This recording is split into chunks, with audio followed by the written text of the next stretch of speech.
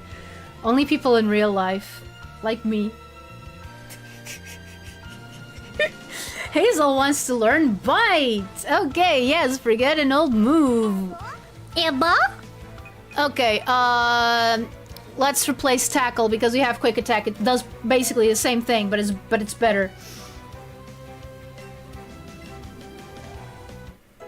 I don't know what people see in Duck Dodgers as like a potential romantic partner, though. He is still Daffy Duck. I'm not saying that Daffy Duck is unlovable. I'm just saying that he requires a lot of work.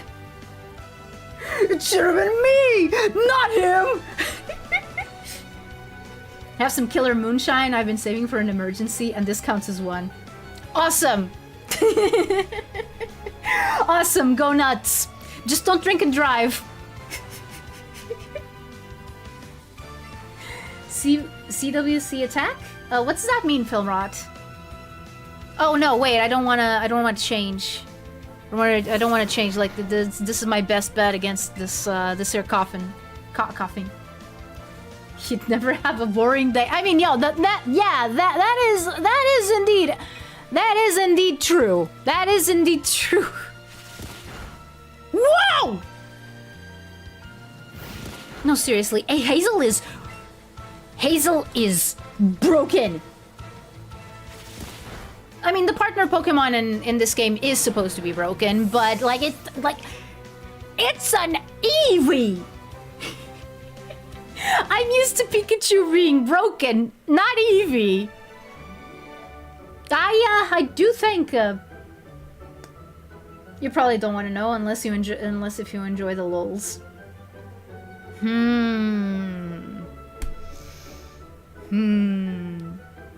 Doesn't he get a girlfriend in the Looney Tunes show where they pay mortgages and taxes? Yeah. What's her name? Tina. Yeah. Yeah, they do. Yeah, he does get a girlfriend in that one. But yeah, no. Now I don't know if I should be curious about CWC attack. Like, that sounds like a cardiac arrest. I don't know if I want to see if this was OG's Gen 1, that thing would have exploded turn 1. I don't know if it's on a level... Okay, like, the Pokemon have illegal moves all over the game. Like, why is that Dragonite in level 50? I don't know! Because the programmers said so. Bleh. And Tina just replaces Melissa. Right, Melissa Duck. I only remember her from the Scarlet Pumpernickel short. Was she in any other shorts? Would you mind would you mind looking that up, Elmer? Like, if Melissa was in any other shorts other than the Scarlet Pumpernickel. Pumpernickel. Okay. The Scarlet Pumpernickel. Yeah, that's how they say it. That's how they say it in the short. I've seen that short so many times. Why am I having trouble saying it? Oh, but that's different. That's different. That is kind of already outside of the classic lineup. Melissa was meant to be in the Looney Tunes show, as seen in the Laugh Riot. Why did they change it though? Like, Melissa wasn't all that well established, I believe. Like, they could have just, you know, used that design and called it Melissa. It didn't have to be Tina. Or did it go way too much against her personality in Quackbusters? Because, like, that didn't stop them from changing Lola, or anyone else for that matter. So, if they weren't cowards, they would have put Tyranny in the show. I mean, Tyranny is a little bit of a weird case because she's not from the shorts. Like, I wouldn't mind it. I wouldn't mind it if she was, you know, made into like an official character. But the thing about Tyranny is that, yeah, she's only in Duck Dodgers and nothing else. At least according to what I remember.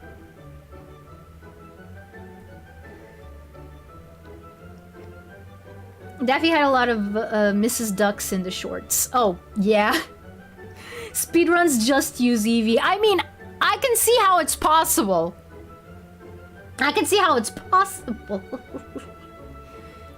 It's just laws and rules on chemical weapons and stuff. Like folks get begassing people with sulfuric acid all the time. Oh, okay.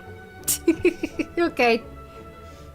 Could be a behind-the-scenes issue of some kind. Yeah. I think it was like a Honey, Daisy Lou, Lola situation. I know that Witch Laza appeared instead of Hazel, and they were meant to be sisters. Yeah. Yeah. Yeah, no, like... I think that between original Lola and Looney Tunes show Lola, there's something like... I don't know how she was portrayed in... Space Jam: A New Legacy. I'm pretty sure that it leaned more on her original portrayal than the Looney Tunes show. But man, Lola in the Looney Tunes show was just great. But it doesn't have to be this way. No, I don't wanna join Team Rocket. Because I am... You're not from Team Rocket as well, are you? Hello, you have a Charmander. Not good at raising Pokemon. Okay, so I want to give it a bit... Yes. Ah, okay. Well, sorry, Charmander. I have not been hoarding Pokemon enough. Okay, let me see. They made them twins, but they used to make it very clear that there was no relation between both of them in the original. So it was like a legit reboot, like from the ground up. In A New Legacy, she's more of an independent woman, more like just a female Bugs Bunny, but without the stinker part, if you understand. Yeah. The Looney Tunes show reminds me of Sonic Boom sometimes. Oh yeah, no, like... That's a very apt comparison. That is a very apt comparison, Barney. Yeah, Looney Tunes show and Sonic Boom. Two shows that are pretty different from what originally inspired them. New personalities for the characters. But funny in its own right. I do think that the Looney Tunes show is better executed than Sonic Boom, purely just because Sonic Boom sometimes the animation just couldn't keep up with the script and the line reads, because 3D animation is hard. 3D animation in 2014 was harder than it is now. So yeah, getting the comedic timing right, especially if you have a team that is not, all that well experienced. Like, because if you had given Sonic Boom to Rainmaker, they would have, for example, they would have been able to go with the comedic timing, because at that point they already had Transformers, they had Reboot, Transformers Beast Wars, Transformers Beast Machines, a whole bunch of Barbie movies, Hot Wheels Acceleracers, if I am not wrong. Like, they had a whole bunch of stuff under their belt. And a movie. I think that they also made a movie during that time. So yeah, I'm pretty sure that if they handed it to something like Rainmaker, they would have been able to get the comedic timing a little bit better. Again, I'm not saying that the animation in Sonic Boom is bad, but it is kind of basic, especially if you compare it to something like I don't know, Miraculous Ladybug. Even though Miraculous Ladybug had a bigger budget, like you can tell that Miraculous Ladybug had a much bigger budget than freaking Sonic Boom, the TV show.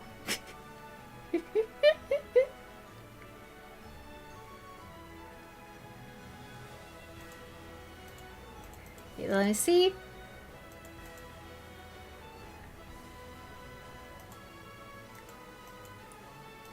Yeah, they are now twins in the reboot. Yeah, it is. Yeah, it would have made... I would have made them the kids of the OG Babs and Buster if I had to go with the twins concept. Yeah. Yeah, no, Looney Tunes show, it is, like, just straight up a sitcom. It's a little known fact that 80% of Kanto's population is just Team Rocket. Yup.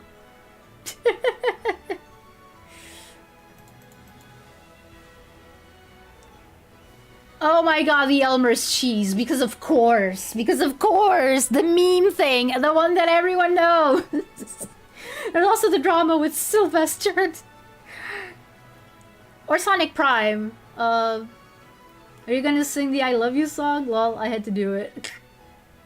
Reckless Ladybug is in another show I feel had good ideas, but the execution was horrible. Hot take! Miraculous Ladybug has gone off the deep end a long time ago.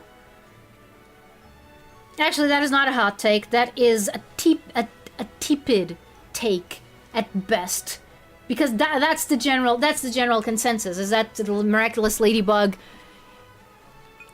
is not that good anymore. It was when people thought that it showed promise. When it started not delivering on that promise, that's where we have issues. And ooh boy, do we have a lot of issues. I'm not gonna go too much into it because it's been a very long time since I watched Miraculous Ladybug. But there was a time where I was actually invested. And I remember Elmer's grilled cheese from the BR dub. Oh, there's also Sam's song when he gets angry. Oh yeah, when he blows his stack.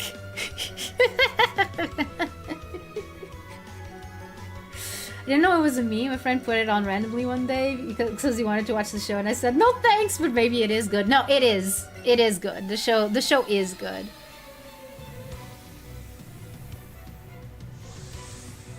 Like it's very different, you know? It's very different from what you would usually expect from a Looney Tunes show, but it was helmed by probably the two people who handle Looney Tunes stuff the best. Out of, you know, most people who try to make Looney Tunes stuff nowadays, which was Spike Brandt and Tony Cervoni. I think that they split up, and then one of them went to do like the Tom and Jerry show, and I can't really say anything about the quality of that one because I haven't watched nearly enough, and what little I did watch was over 10 years ago. So yeah. And here's the thing, Elmer's song lives rent-free in my head even after watching the PT in dub. There is one song from that show that does live rent-free in my head, and it's neither of those. It's I'm a Martian, which was the first time that Eric Bauza, oh no, it's another one. No, I'm a Martian does pop up sometimes, but the one that keeps showing up in my brain the most is the one. Be polite, always be nice. Na na na na na na na na na. And then Marvin ends it with, be polite, or I'll vaporize you. Wasn't it Tom and Jerry Tales and the direct-to-DVD movies? Yep. He's a Martian and I'm a Scatman.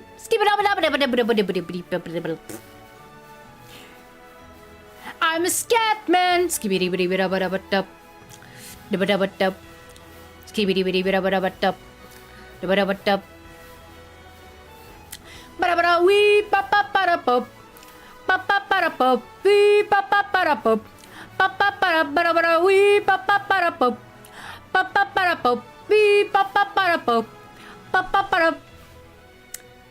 Everyone stutters in one way or the other, so here's my message to you. As a matter of fact, don't let nothing hold you back. If the Scatman can do it, then so can you.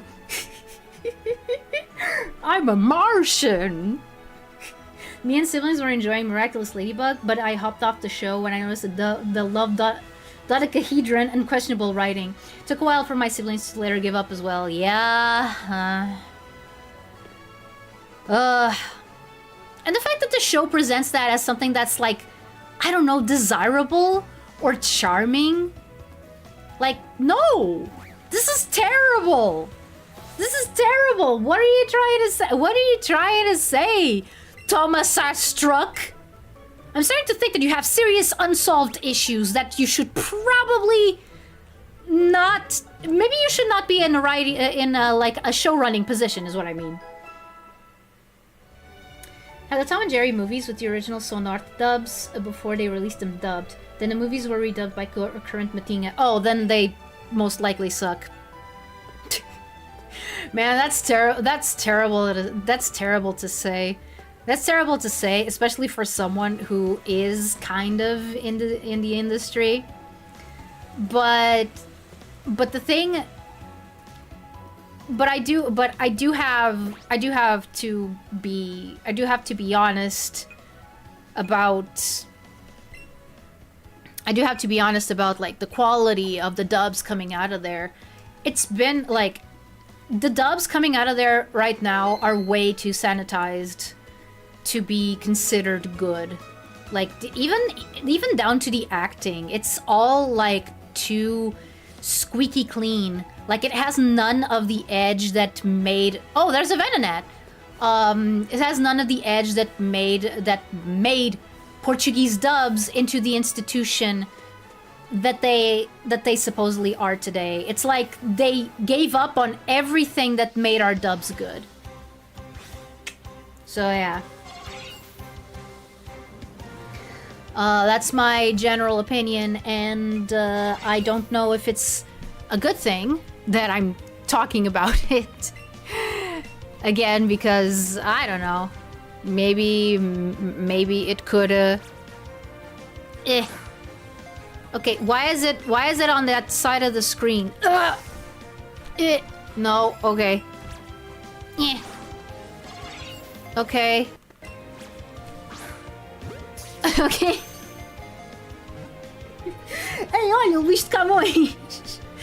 The only show I've seen with the best will they, won't they is Dan Da Dan. Ooh, wait, it has a... What is Dan Da Dan even about? I've heard that it's like really popular right now. How can I help you, King DDD? I need something to stop that Kirby. Yeah. Okay, nice. Stay in the ball, stay in the ball, stay in the ball, stay. Thank you.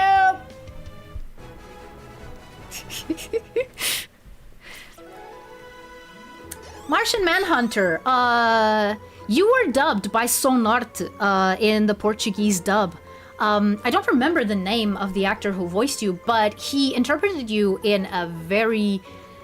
Like, his interpretation of you, his performance of you was really, really good. Like, really solid. All of that show's dub by Sonart was really good.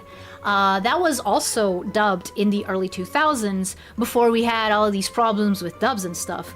Do you have anything to say about any prospective solutions to the dubbing industry in Portugal? Take your time.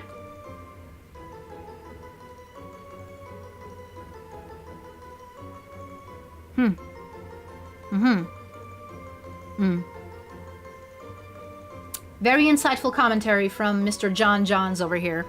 Okay. I mean, he should know. He was dubbed in Portuguese and a whole bunch of other languages, but he doesn't remember those. He only remembers Portuguese because Portuguese is special. Had to switch to desktop no matter what I did. Every mobile version of YouTube had playback issues? Really? Oh, dang it.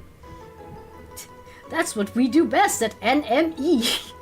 House of Mouse really had a lot of good pearls in the PT dub. Yeah. Temos o chute e põe tempé.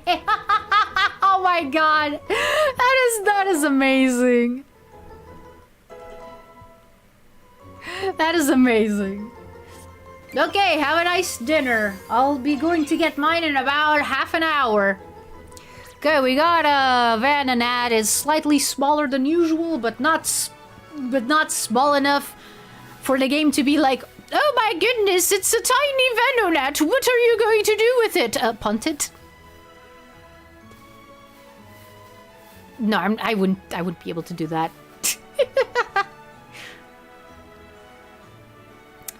Okay. More... Oh, more Fanart. Okay. I just... Oh, wait. Hazel? Hazel, you were... Your tail was acting weird. What did you see? Oh, there it is! There it is! Wait, no. Ah! Hello! It was stuck like that for 20 minutes. Oh, dear. It's about aliens, ghosts, spirits, powers, characters, tragedy, love, forgiveness, hilarious moments, sincerity, and more. And in the center of all is the love of Momo and Okarun. Oh, you mean... Oh, you're describing Dandadan. Okay. Okay. Okay, I get it.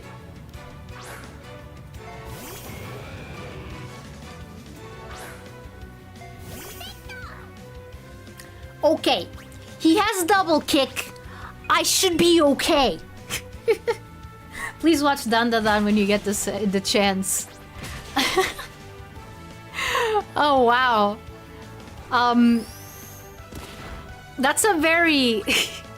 That's a very sincere sounding request. Like, it's weird, but Dandadan has... Wait. Oh, no. Oh, no. He's using rage. He's using rage! Oh, no! Okay. Okay. Can I get rid of this guy before he rages my Pikachu until oblivion?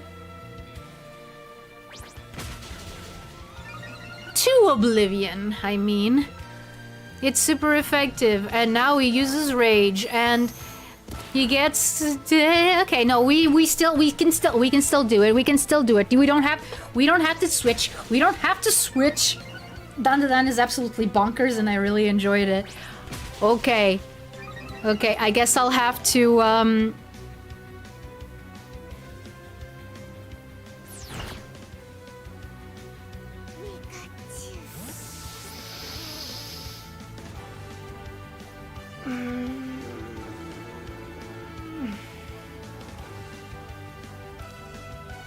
I needed those experience points, game.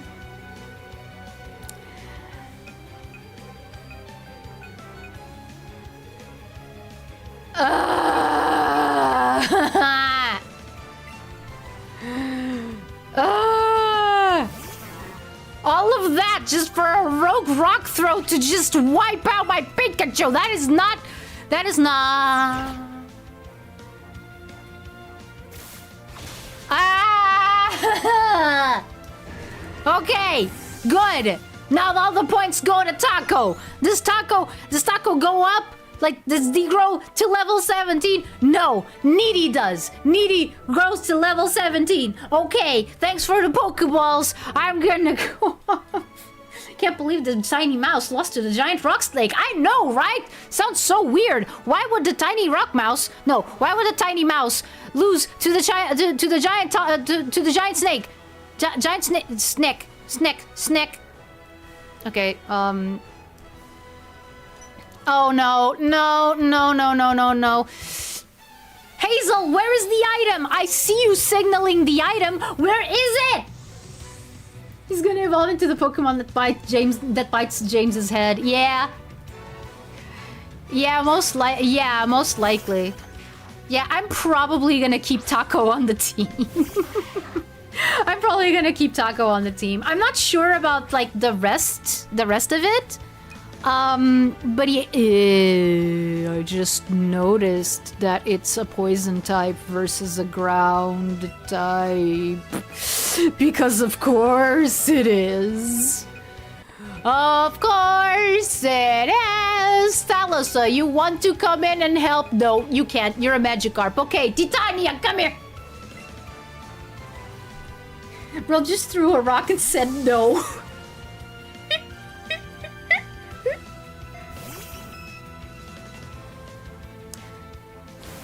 I sand. Sand in my eyes, sand in my pants, sand in my everything. Double slap. Wait, double slap has very low accuracy. Okay. Okay, that was fine. That was fine. We're not going to rely too much on this, though. Okay, pound. Oh, no.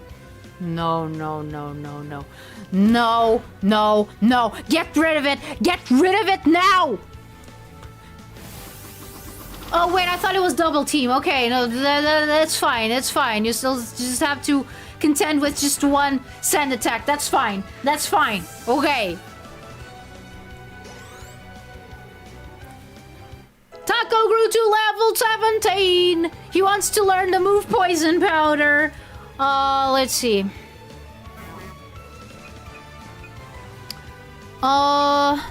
What's the accuracy on this? Okay.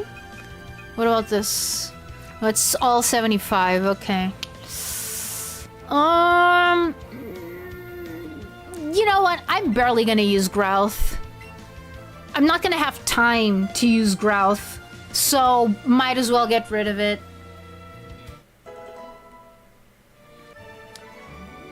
Next one is what's it called? Stun Spore? I think it's called, yeah, it's Stun Spore. It's Stun Spore. It's going to be a matter of me figuring out what status effects are more useful. Except that we're not trying to catch Pokemon with other Pokemon, so I can't really have that. Because like Paralyze is more useful than Sleep. Because Pokemon can wake up and they can't unparalyze themselves.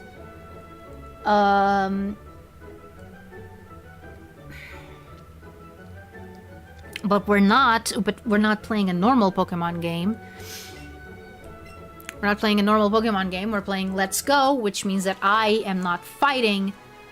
I'm not fighting, you know, normal Pokemon. Okay, what is it?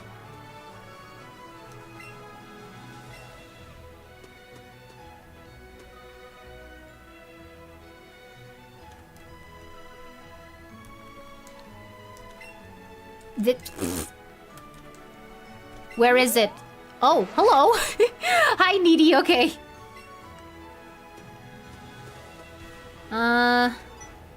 Oh no, Geronimo is still knocked out.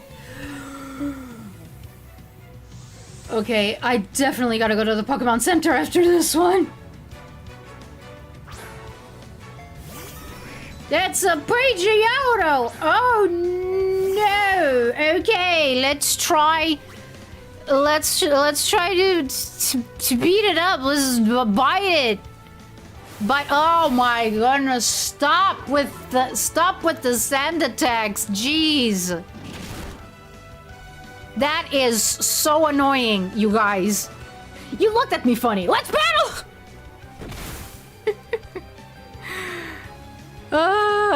Wait, it avoided the attack. Okay, let's try that again.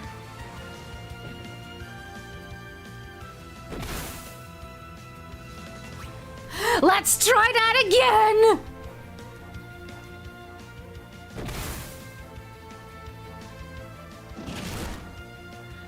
Finally, okay, but Needy can't take another turn, can't take another hit, so we're gonna have to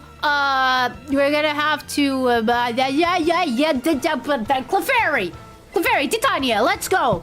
Let's go. He's not gonna use Sand Attack anymore. At least I don't think so. I don't think that the AI for these trainers is advanced enough that it's going to be like, oh.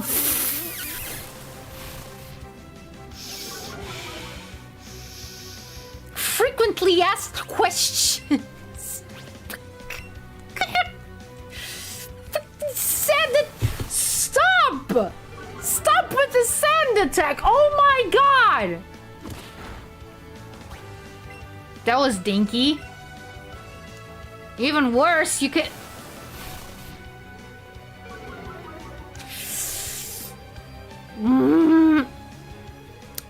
You, sir, are asking for it. How many turns of sand attack has this guy used? Not enough. Good.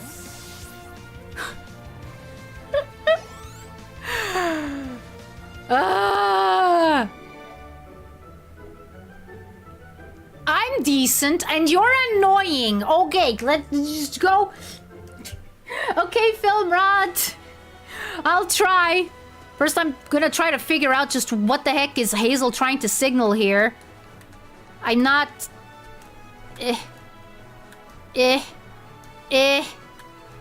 No! Okay, you know what? I think I have to go back. Psyduck! Psyduck. What was that? There's Meowths? There's Meowths! Too bad that my main is already a normal type. Otherwise, I would consider having a Meowth on the team. But, yeah, no, that would be a little bit too repetitive. Unless I was trying to do, like, a monotype team. Which, I also think that it's, a fun challenge, you know, trying to do a monotype. Yick.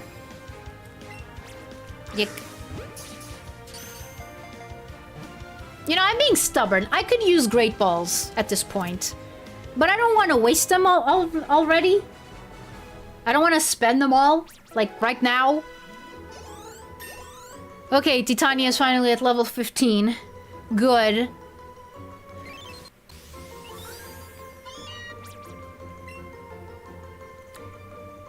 I think I always took for granted just how cute Meowth is. Okay, I know that there's a Psyduck. Iebui, what is it? What is it? Oh. Hi. You want to see me catch a Psyduck? Okay, I'm definitely gonna have to pull out the Great Ball. Don't you dare run away like that other...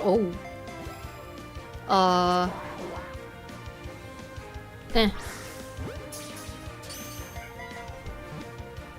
Kiva! Okay. Okay, I think I only wasted 2? I mean, I could buy a bunch. I could buy a bunch of these. Also, all that XP and Geronimo's getting none of it. I really need to get to the Pokemon Center.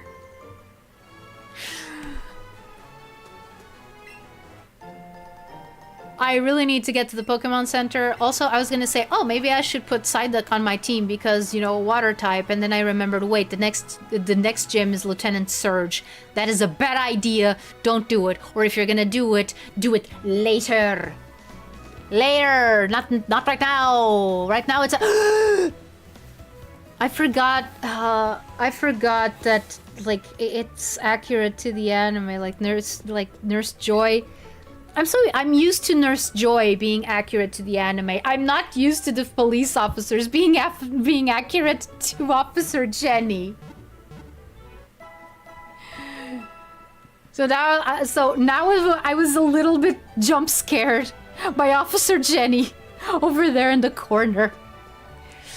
Okay,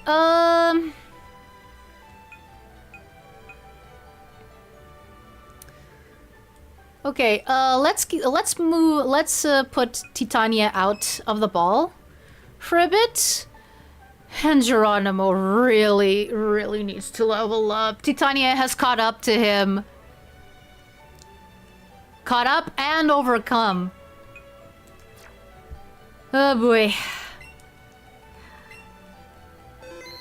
Luckily, there's more trainers up there.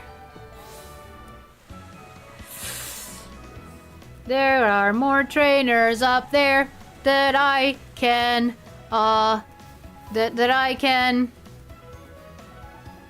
that I can fight and try to see just what was it that Hazel was trying to signal to me.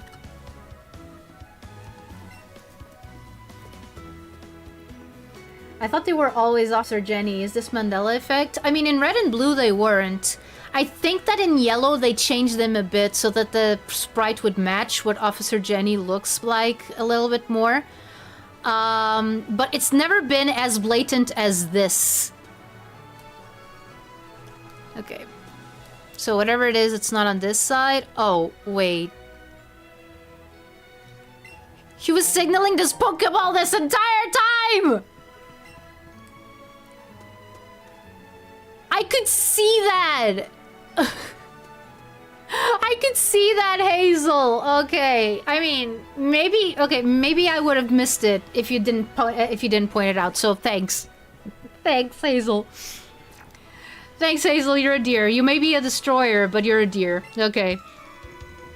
Dad took me to a great party being held on the SSN at Vermilion Port. It was fun.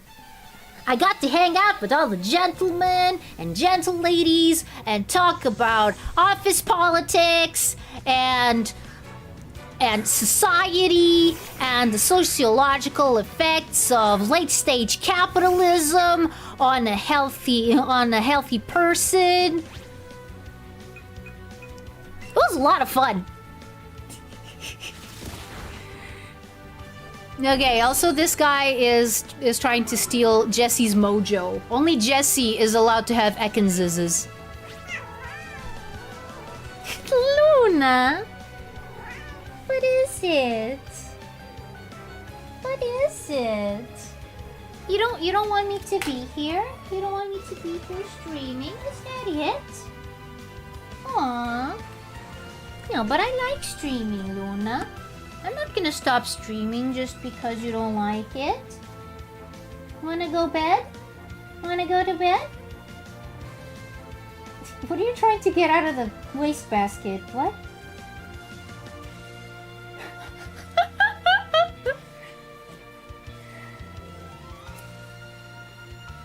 Okay. Also, Luna, that's plastic. Don't eat the plastic, okay? Okay, good. We had a bit of a visit from Luna. She's, I don't know if you noticed, but she's super chatty. Like, and she's been getting more more vocal especially in these last few weeks. To the point where now sometimes I can have quasi conversations with her, like as if she's telling me a story, because like I ask her something and she responds, and then I ask something else and she responds, and it's really cute. And fishing for pizza in the river Styx, yeah. Luna, yeah. Yeah, I never heard her make that noise. Yeah. Yeah, now she talks a lot more with us. Poor Geronimo! Holy crap!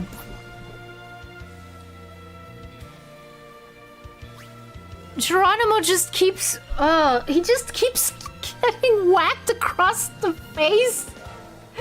Welcome back, Tulu. Welcome back. Oh, hello Danielle again. Have you played a Soul Link? No.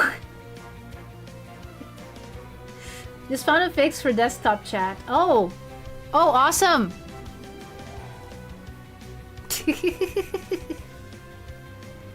Okay.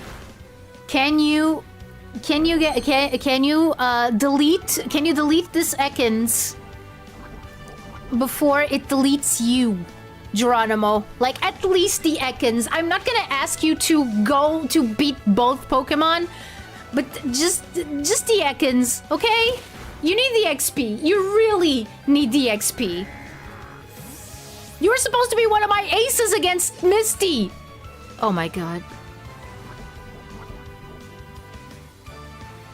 That was so little XP! Oh my goodness. Oh. Right, I keep forgetting that this game is kind of annoying when it comes to experience points because, again, the game is expecting you to just go wild and catch a whole bunch of Pokemon, and that's not how I operate. I don't like having like a tons upon tons upon tons of repeats on my Pokemon box because it messes with my OCD, kind of. So yeah, there you go. Just one shot at Rattata. There you go. And Geronimo got even less experience points. Holy. Oh my god. Geronimo, tell me the truth. Can you do this?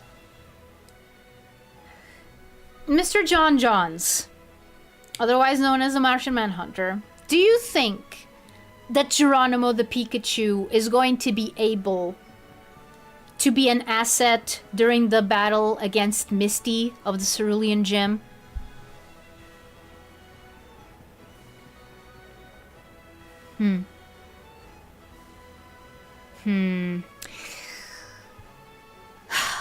Okay. But I wasn't asking you if you were going to decide his fate. That's not what I wanted to hear. Well, that is indeed not what I wanted to hear. But it's also a lot like it's not. It's up to the fates to decide is a very non-answer. Also, thanks for just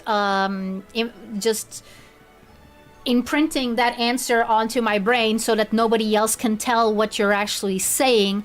Thank you very much. Thank you very much, Mr. Martian Manhunter. Thanks for being so selective with what you transmit to other people's minds. I'm pretty sure the chat would have liked to hear that, but they didn't. And you know why they didn't? Because you didn't tell them. Okay, sorry, I'm being rude. You're a guest. Okay, there goes the Fanart. And here we go to the Pokemon Center again.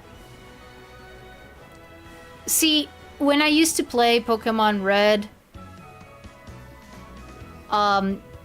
it was basically this. Fight one battle, go to the Pokemon Center. Fight one battle, go to the Pokemon Center. Fight one battle, go to the Pokemon Center. Fight one battle, go to the Pokemon Center. Fight another battle, go to the Pokemon Center. Fight all the battles, go to the Pokemon Center. After every single one of those battles.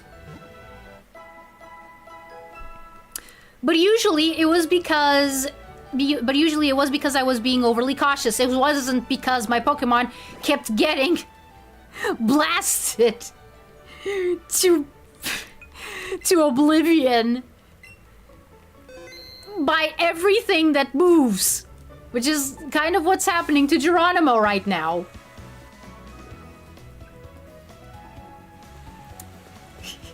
Sounds exhausting. Yeah, it was.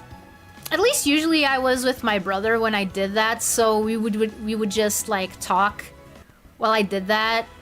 Oh, and we used to do this thing where like the Pokemon, like we made up personalities for the Pokemons, because remember, this was Gen 1. Natures weren't a thing yet. But yeah, we used to imagine personalities for the Pokemon, and basically they were like their own characters on their own adventure. There were some times where we even went like to the point where, there is no trainer. There is no trainer. It's just the Pokemon. It's just the Pokemon team. Like, you know, like a shonen team. Like they're all characters in their own shonen, basically. Oh, fuck. I should have guessed. You don't have rage, do you? Please tell me. Please tell me you don't have rage. Oh my goodness. Okay, okay. Geronimo, I don't care. You're gonna have to do this.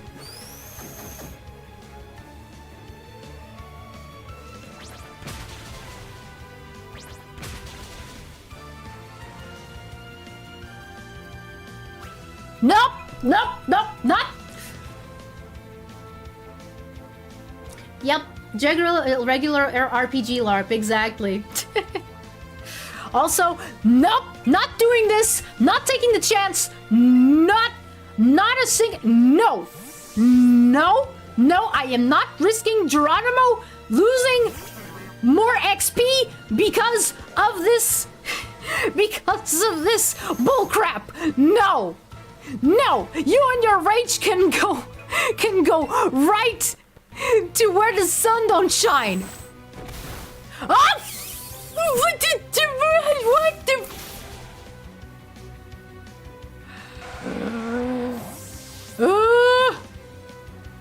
No. Yay, Hazel grew to level 18. I'm starting to think that I'm just gonna have to use Hazel exclusively. Matchup, huh? Just as I was talking about using Hazel. Matchup.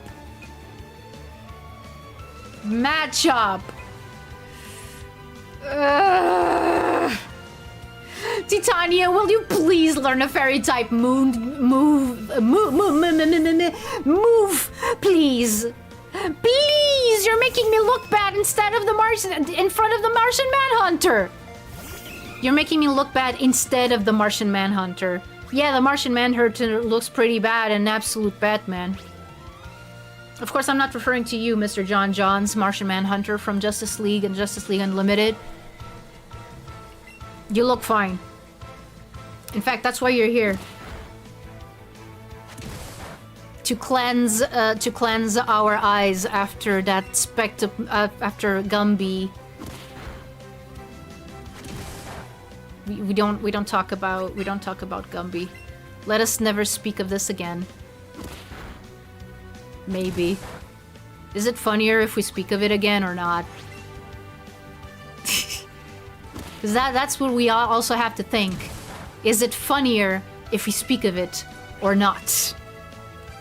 Maybe it is funnier if we speak of it. It's Pikachu! Clefairy! God damn it! Hi, Maiden, how are you?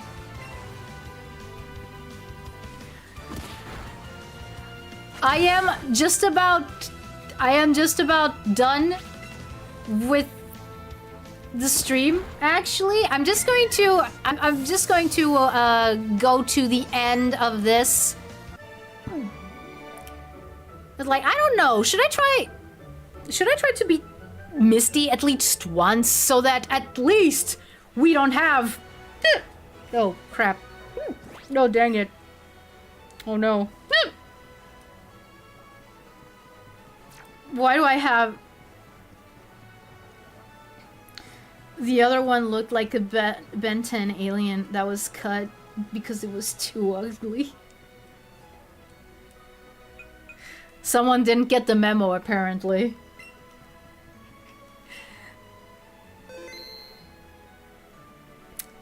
By the way, Maiden, we were introduced to the beauty that is Absolute Batman Martian Manhunter. I am not going to show him on screen again. I'm just gonna say that that's the reason why this Martian Manhunter is here right now. He's here to help us forget that the other one exists.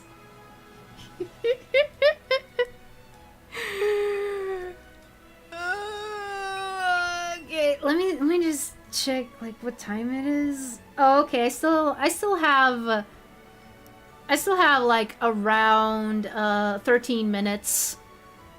Another 13 minutes. Okay, what can I do? What can I do in 13 minutes? I can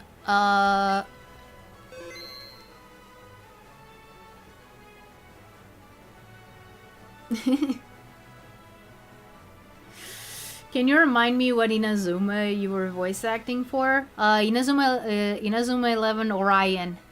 The second half. The one that's currently airing on TV. On repeat.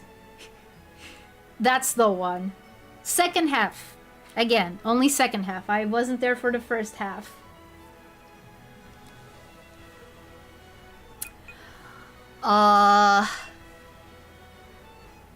So better not use Titania, better not use Taco. Okay, Geronimo, please. Please, I need you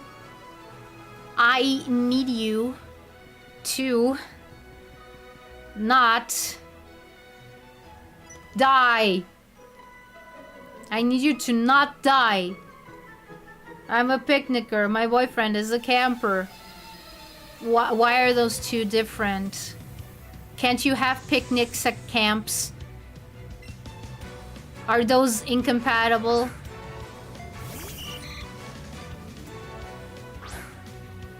Sweet, merciful lady, lady of the moon.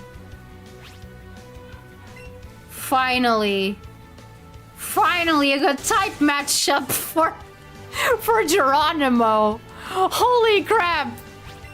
I was starting to lose hope. His boyfriend's an RV.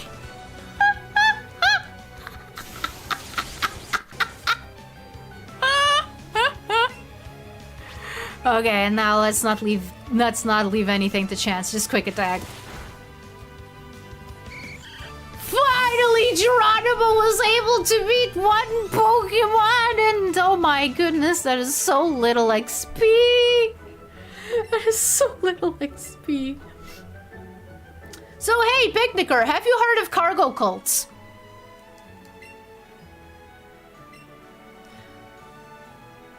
I'm as strong as an RV.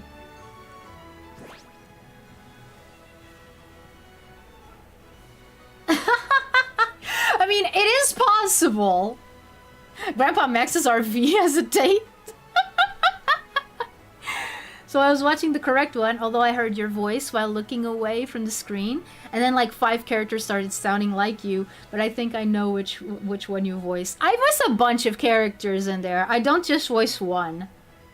So it is possible that you've heard me talk to myself for a while.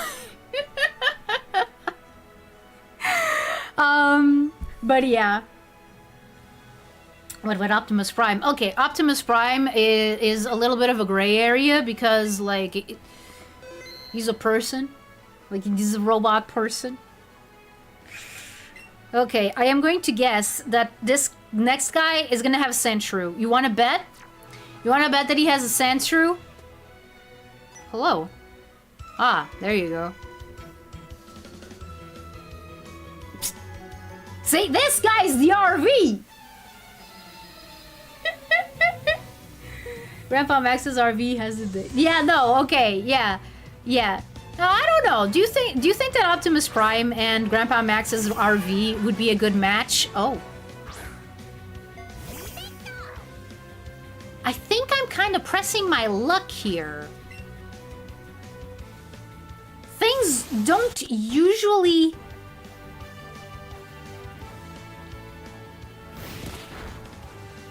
Aha!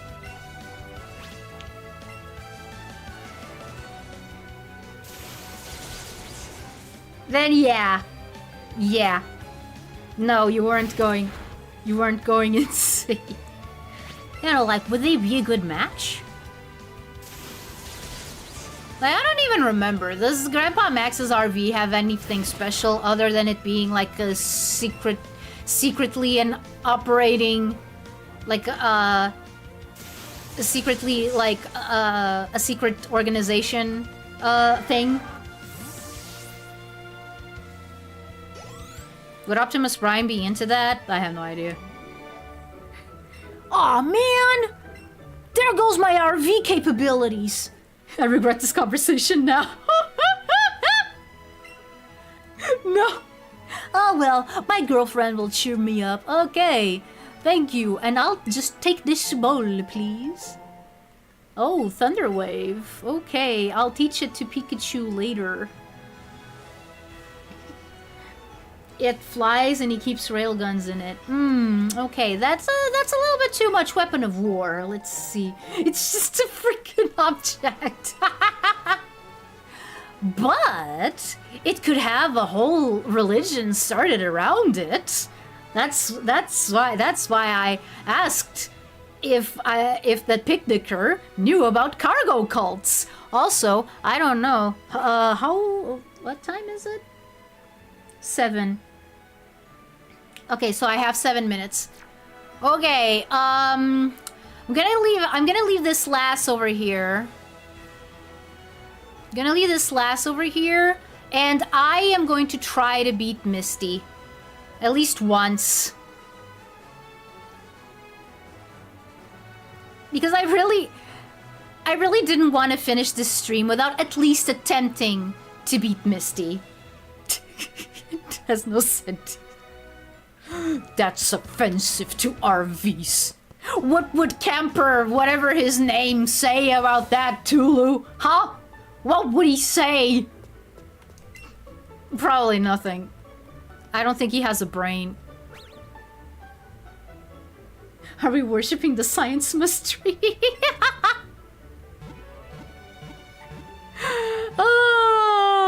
I didn't even know that was a thing. I didn't even know that was a thing. Hi, Kiva. Oh, what is it? What do you want? What do you want? Do you want to destroy? I heard Optimus rhyme, and now I want Optimus to speak in rhymes. I mean, yeah, why not? It's a meme. It's not real. Okay. Yeah, for a second there, you had me worried that Science-Mus was real. Oh, man. I mean, speaks the guy who is not into religion at all. Like I celebrate Christmas because of cultural reasons, also because I just like the holiday. So, yeah. And there Kiba went. Okay. Let's save. And now, should I start?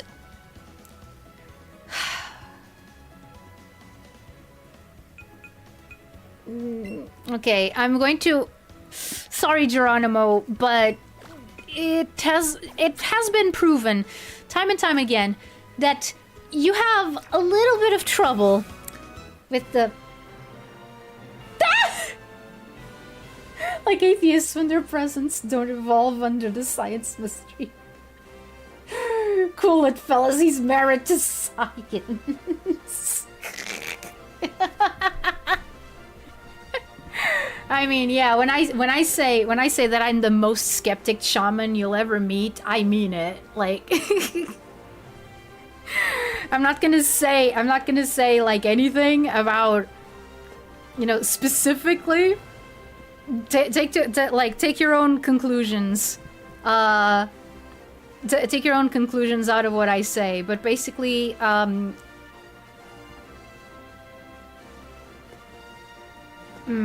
should I say this?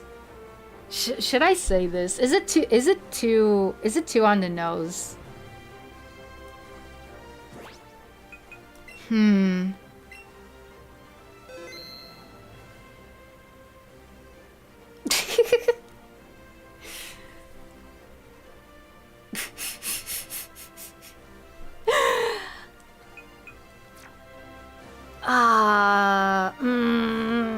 No, I'm not gonna.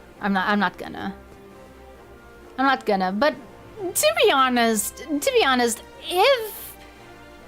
if you've caught some of the things that I've said here and there, you can pretty much guess. where my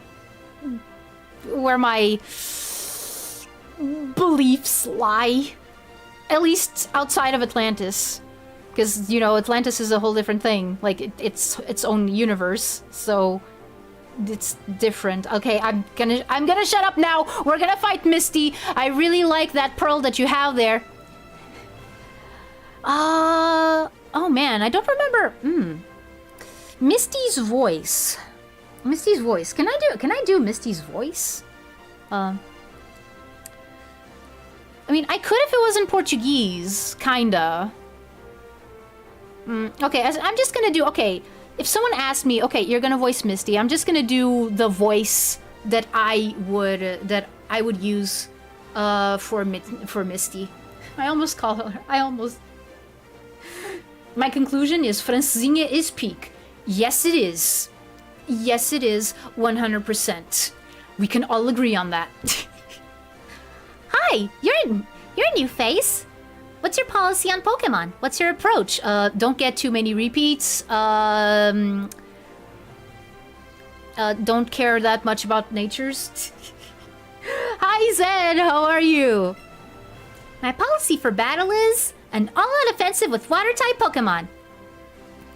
Misty, the world-famous beauty, is your host. World famous? It's been 17 long years. Last time we met. Yes, it has then. Yes, it has. Things have not been going very well, but at least I still have the streams, so... We ball. We ball. We keep going. We keep on trucking. My sweet Pokemon are ready. Are you? Hey, the pose. Hey. Francinha is peak Portuguese food. Yeah. I don't even know, like, what is the sauce made with? Wait, right, this is the pose that she does on yellow, not in... Oh, Psyduck, I wasn't expecting that! I don't know how hard of a take this is, but I think this is the best Misty design. I agree. Like, one of the reasons why I can't, why I can't in good conscience hate on this game.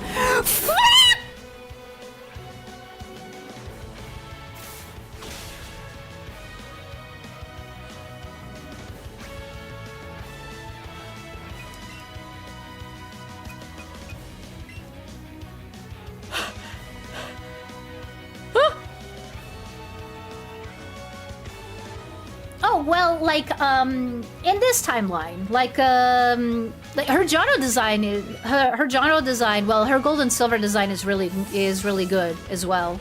I like it too. I like the fact that her hair is down.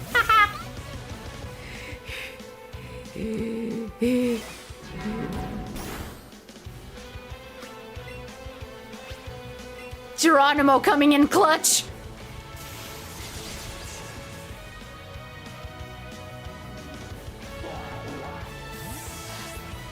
Right. Starmie is a psychic type. I have 2 poison types on the team!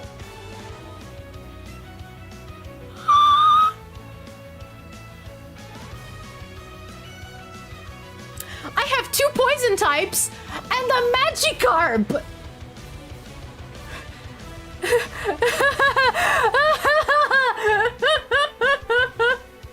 Oh no! Oh no!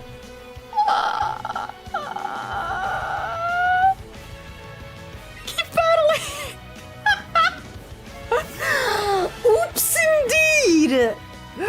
Oops, indeed!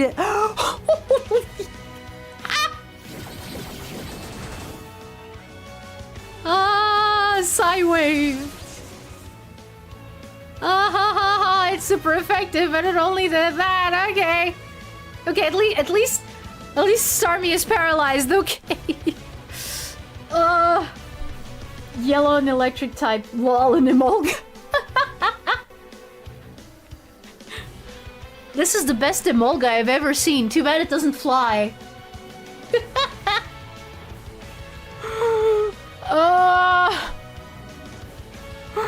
Oh no. Thundershock! Clutch paralysis, yeah.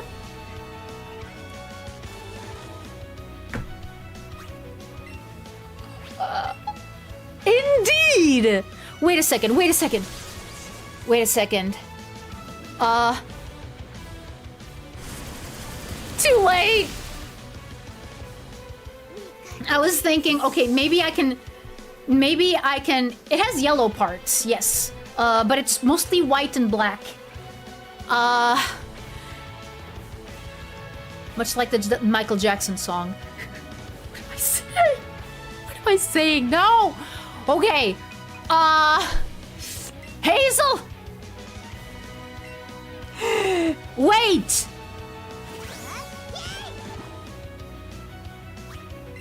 Hazel knows bite!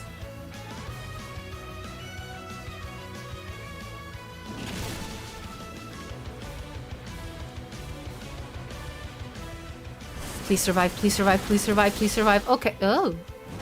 Ah!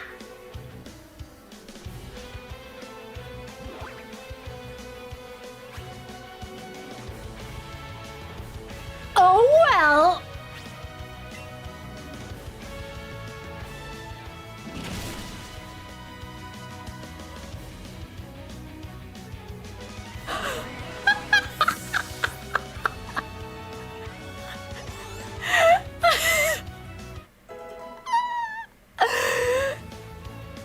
Amnesia, huh? Okay. Yeah, forget an old move. Maybe forget minimize. Forget minimize. Amnesia is more useful. Makes you into even more of a special sponge. Taco grew to level 18. Taco wants to learn the move Stun Spore. Oh man, which move? Poison powder or sleep powder?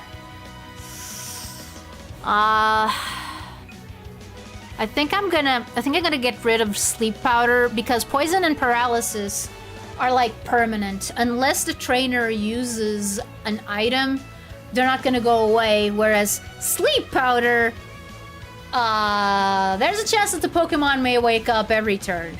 So for this particular instance, I think that sleep powder. Titania learned amnesia. What? Or saying the shadow is red. Oh yeah. Yeah, forget this move. Titania learned amnesia. Sad. If you were a gym leader, which type would you focus on?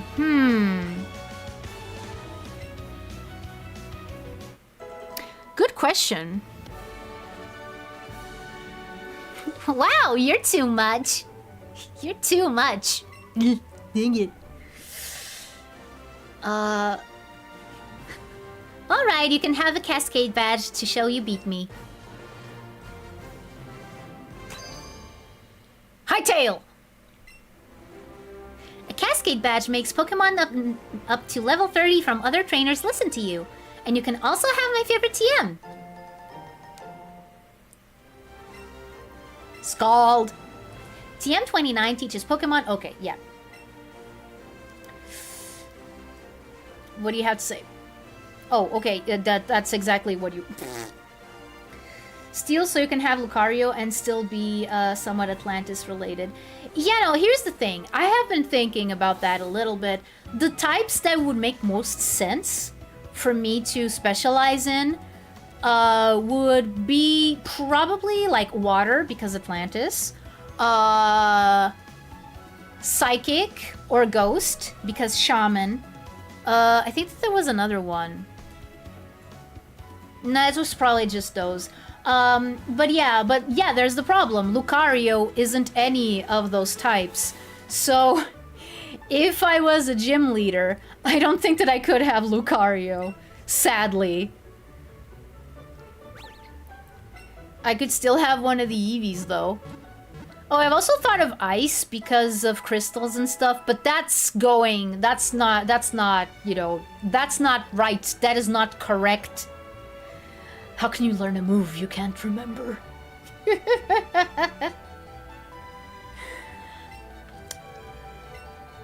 But yeah, unfortunately,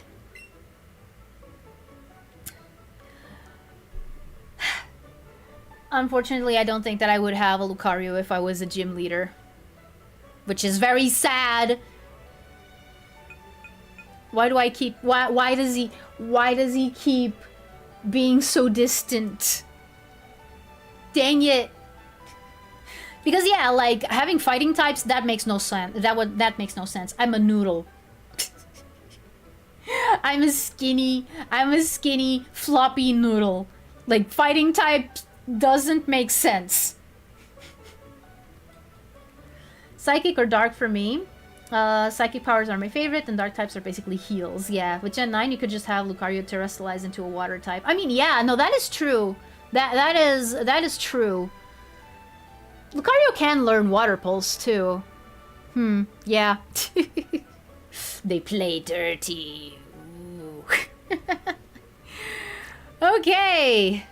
So, we beat Misty. I was not expecting that. Okay, I was just expecting this to be like a one try. Maylene is also noodly. I mean, okay, yeah, true. True. But, or maybe I could go with, like, the Orichalcum thing.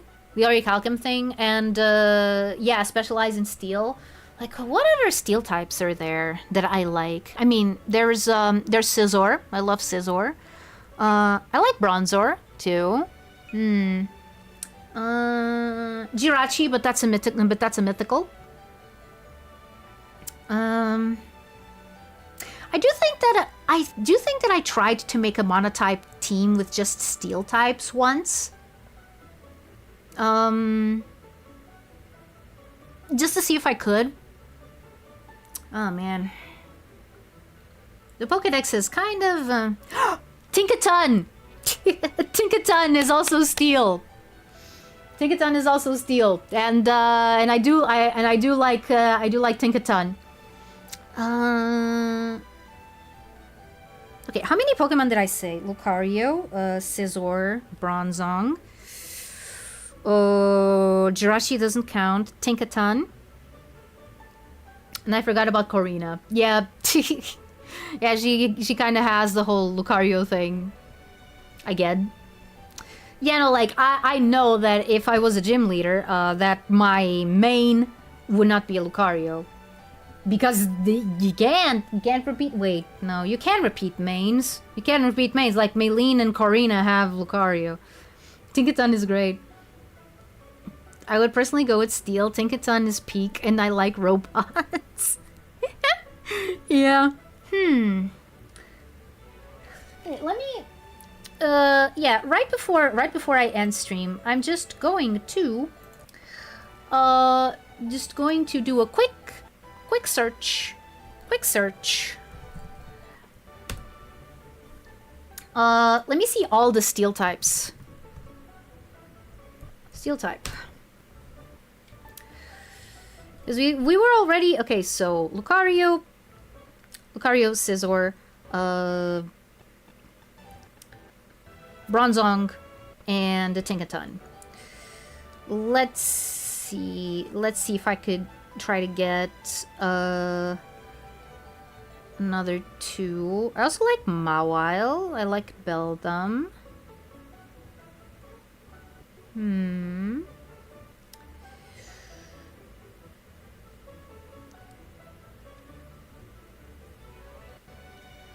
Alolan form Sandslash also seems kind of cool.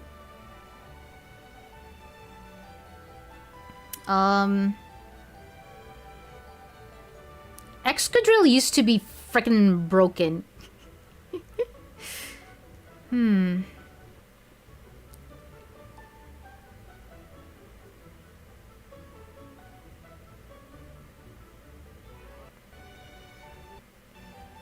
Yeah, I think that in that team that I decided to make just cuz I think I had like an Excadrill and an Alolan Sandslash. But looking at the other looking at these other types, I think that maybe, I don't know,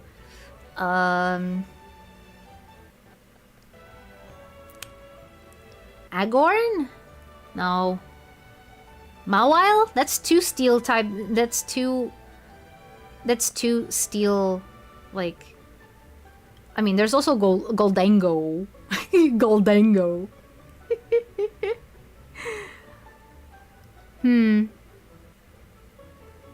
This would require more thinking. A Corviknight. Oh, maiden, that Corviknight better deliver. Imagine having a Tinkaton and a Corviknight in the same team. Oh yeah, no, he would definitely always be quivering with fear. You know what? Metagross would be my main. Although I don't know if it's repeating with Steven. If not him, then Aegislash. Yeah. Are we talking steel types in general? Yes. Yes. Pure steel, steel as a primary, steel as a secondary. Like all of them. Yeah, Agorn is cool. I think that I think that I would go with Agorn just to have, you know, like a big guy. You're like a big guy that everyone can rely on. Yeah. Okay. Okay, that's gonna be it for today. I'm a little bit overdue for dinner. A Alolan Duck Trio to make it extra funny. Not sure. Between Alolan Duck Trio and like Excadrill, if we're talking about, you know, typings, I would prefer to go with Excadrill. So, yeah. Who's Pure Steel? Registeel, Galarian Meowth?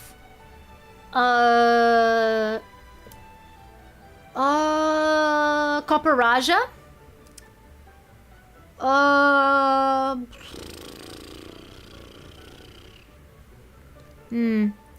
Yeah, no, I better go. Okay. Whether you're watching this live or the VOD or are a lurker, know that your presence is always appreciated. And see you soon. Or, as they say in Atlantis, oh right, and if you're a member who just happened to not being able to show up, Melmetal, yeah, there you go. So see you soon.